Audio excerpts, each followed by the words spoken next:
हिमालय की गोद में भागीरथी नदी के किनारे हर्षल घाटी में स्थित है बागुरी गांव।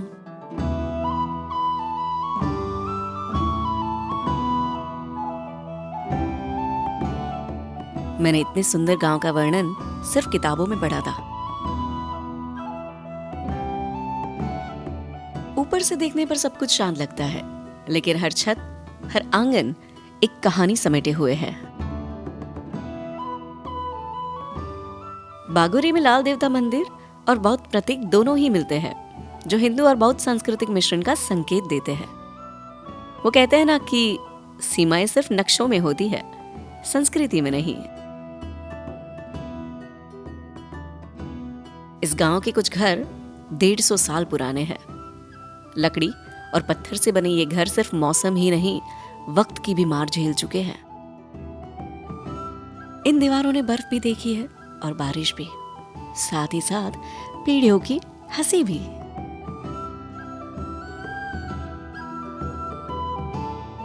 वैसे इस गांव में करीब 100 से भी ज्यादा पारंपरिक लकड़ी के घर हैं, जिन पर सुंदर कलाकृतियां और नक्काशी देखते देखते मेरी नजर पड़ी धूप सेकते हुए ग्रामवासी पे। और मैंने सोचा क्यों ना इन्हीं से जाना जाए कि उनका घर कितने साल पुराना है। ये कम से कम 150 साल से ऊपर है।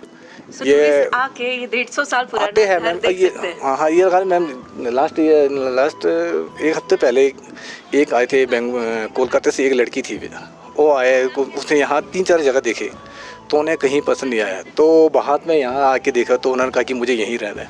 तो 3 दिन यहाँ रुके, हमसे रिक्वेस्ट भी करके गया कि अगले बार भी मैं आऊँगा, मैं मम्मी पापा को लेके आऊँगा तो यहीं बैठूँगी मैं।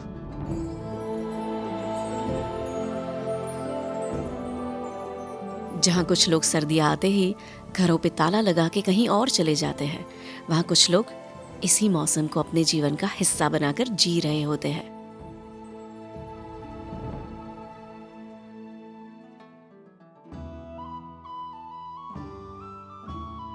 ये उनकी टोपी, स्वेटर, शॉल सिर्फ कपड़े नहीं, बल्कि इनके हाथों की मेहनत है।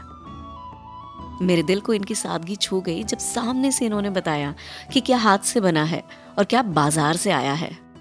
जो हमारे पास आता है हम उसको बताते हैं कि ये ओरिजिनल है और ये बाजार का खरीदा हुआ है और बनाया हम ही ने है। कोई बोलते हैं कि हमें ओरिजिनल चाहिए, तो हम बताते हैं कि ये ओरिजिनल है और ये बाजार का उनका है। अच्छा, हाँ, हम बता देते हैं। पर मेरे जैसे लोगों को देख के पता नहीं चलेगा? नहीं चलेगा ना, जिसको जानकारी है उसी को पता चलेगा। अच्छा जी। सो ये ओरिजिनल है? ये ओरिजिनल है। आपने बनाया? हाँ, ये भी हाथों हमने। से? हाँ जी। उनका ना थोड़ा अलग अलग वो होता है, एक बहुत ज्यादा मुलायम होता है, एक थोड़ा अलग सा होता है। ये देखो, ये सारे बनाए हैं। अब ये है ओरिजिनल उनका। ये ओरिजिनल ऊन है? जी, ये सारे ओरिजिनल है। ओह, सो मतलब थोड़ा सा एकदम सॉफ्टनेस नहीं होती, बाजारों में सॉफ्टनेस होती है। बाजार वाला तो नकली है ना, पार्लर में जाओ तो लोग कितना सुंदर दिखते हैं। ओरिजिनल आप देखो, आप ओरिजिनल हो ना, ओरिजिनल ब्यूटी हो आप।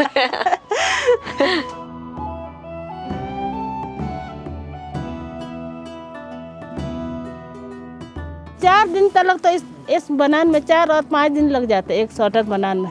इसमें अब वो करेगा, मार्केटिंग करेगा तो इसको 1500 देने में कोई तैयार नहीं है। गर्मी में थोड़ा ठंड लगेगा इसको, और ठंड में पहनना गर्म लगेगा। इसमें खासियत यही है।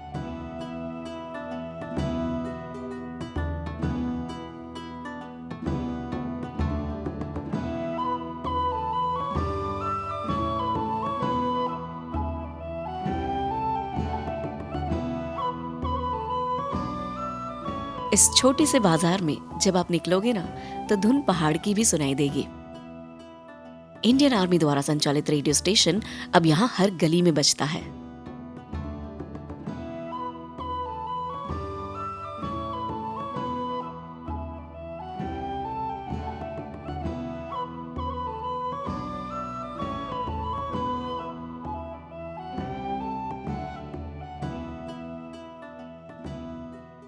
वैसे तो सर्दियों में कई घर बंद हो जाते हैं, कुछ गलियां थोड़ी सी खाली दिखती है, लेकिन गांव कभी खाली नहीं होता। यहाँ रहती है उनकी यादें और लौट आने की उम्मीदें।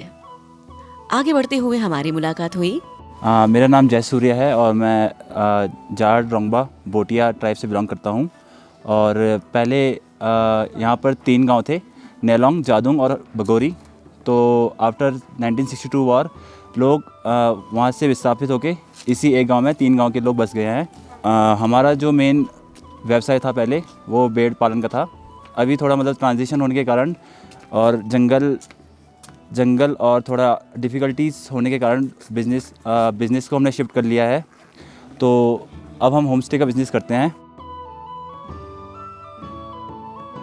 आकाश, आप कहाँ से हो? मैं एक्चुअल में मैं जादुंग से हूँ। जादुंग से हाँ हैं? जी, मेरे जो पेंशन है वो हम जादुंग से, पर बगोरी में हमारा अपना ही घर है। ये भी हमारे गांव है जो, क्योंकि बेसिकली ये 3 गांव थे, जादुंग, नेलांग और बगोरी जी। हाँ। और वो जब से 62 की फाइट हुई है तब से हम बगोरी में ही हैं सब। पहले पूर्वज थे वो ट्रेड करते थे तिब्बत के साथ। जैसे अब टीरी गवर्नमेंट के राजा ने हमें अथॉरिटी दे रखा था ये ट्रेडिंग का, तो हम ऋषिकेश में आके प्रोडक्ट लेते हैं और नेलांग और उसमें जादुंग में मंडी लगता था और तिब्बत वाले नेलांग आते थे, तो वहाँ से ट्रेड होता, बाटर ट्रेड होता है, वो प्रोडक्ट एक्सचेंज हो जाता है जी। आप 1 बॉल दोगे वहाँ से 2 बॉल लेने अपने। हाँ जी। ये थोड़ा बिजनेस का रूल था ट्रेड करने का। और इस पर ये डिफरेंट क्या है कि जैसे आप इस बार आप मेरे फादर गए थे, नेक्स्ट बार मैं जा रहा हूँ तो मुझे किससे ट्रेड करना है उसके लिए भी एक वो था लिंक बाउंड, किस आदमी से मैंने बात करना है। तो बेसिकली एक पत्थर के टुकड़े होते थे या कोई वुडन का टुकड़ा होता है, वो कटिंग करके रखते थे संभाल के, और वहाँ मैच करा जाता है। और मैच करने के बाद पता चलता है कि हाँ अब मुझे उनसे ट्रेड करना है। अच्छा। हाँ wow, it's a very interesting way of doing a business. जी। सो आप जब जादोंग से यहाँ बगोरी आ गए जी। तो उसके बाद कभी आपने ये सोचा कि क्या हो, क्या फिर से जादोंग में जाके बसे? नहीं जी, कोशिश तो बहुत किया हमारे कम्युनिटी ने। हाई कोर्ट से लेके उसमें फिर उन्होंने अपील किया है, वहाँ से भी उनका कभी भी कंटिन्यू केस चल ही रहा था। और इसके बाद अब गवर्नमेंट थोड़ा इस्टेब्लिश आई है जब से गलवान फाइट हुआ, तो उसके बाद से क्विक रिएक्शन आया कि अब बॉर्डर एरिया के गाँव को बसाया जाए दोबारा से। और बॉर्डर एरिया के गांव के बसाने के लिए कौन सी चीज़ें बहुत महत्वपूर्ण होती है? मेन तो आपका कनेक्टिविटी, रोड की कनेक्टिविटी, और बाकी आपका मेडिकल फैसिलिटी या स्कूल या आपका ये नेटवर्क का। हाँ जी। तो वो हो गए तभी तो वहाँ रहेंगे। पहले आपको वहाँ पे रोड की कनेक्टिविटी अब जाके बनी हुई है। और अभी जैसे हम जाते हैं, अभी हमें परमिट बना के जाना पड़ता है। अच्छा। तो जैसे वाइब्रेंट विलेज के बारे में आप कह रहे हैं कि अब रूरल से रूरल एरिया गांव को बताया जाएगा, तो एक्चुअल में बताएंगे तो हमारे लिए भी फ़ायदा है, हम भी अपना घर जा सकते हैं। हम फिलहाल अब जाते हैं, सिर्फ पूरे गांव वाले एक ही दिन जाते हैं 2 जुलाई को पूजा करने के लिए। अच्छा। सो आपके कहने के हिसाब से अगर कनेक्टिविटी, नेटवर्क, इंफ्रास्ट्रक्चर हो तो कोई अपने बॉर्डर के गांव को छोड़ के दूसरे गांव में नहीं बसेगा। बिल्कुल बिल्कुल। अच्छा, मेरे जैसे कोई टूरिस्ट आते हैं बाहर से, तो आप क्या बोलेंगे कि मुझे क्या देखकर यहाँ से जाना चाहिए? कैसी कौन सी जगह है या क्या है जो मुझे मिस नहीं करना चाहिए एज अ टूरिस्ट? हेलीपैड के पास झूला पुल है, वो भी बहुत बढ़िया है। और डेस्टिनेशन के लिए अगर किसी को प्री वेडिंग शूट करना हो जी, वो उसके लिए बहुत बढ़िया लोकेशन है। फिर जस्ट थोड़ा आगे जाके फिर रिवर साइड के साथ एक और बड़ा ग्राउंड है, आप वो भी देख सकते हैं। जैसे हमारे यहाँ लामा टॉप है, 6 जुलाई को हम पूजा करना चाहते हैं, दलाई लामा का बर्थडे सेलिब्रेट करते हैं हम। अच्छा। तो लामा टॉप में ऐसे ही 7 ताल है। ट्रैक रूट तो बहुत है, पहाड़ों में तो आप आओगे तो ऑलमोस्ट ट्रैक ही वाला एरिया है वो। बस ये है कि टूरिस्ट जो ट्रैक करना पसंद करते हैं उनके लिए बहुत बेस्ट पार्ट है ये।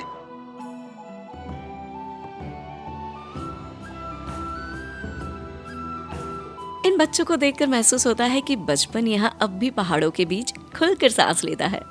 ना कोई जल्दी, ना कोई शोर, बस तू और मैं। मेरी ट्रैवल डायरी के बागोरी चैप्टर का अंत इस झूलते ब्रिज के साथ करती हूँ।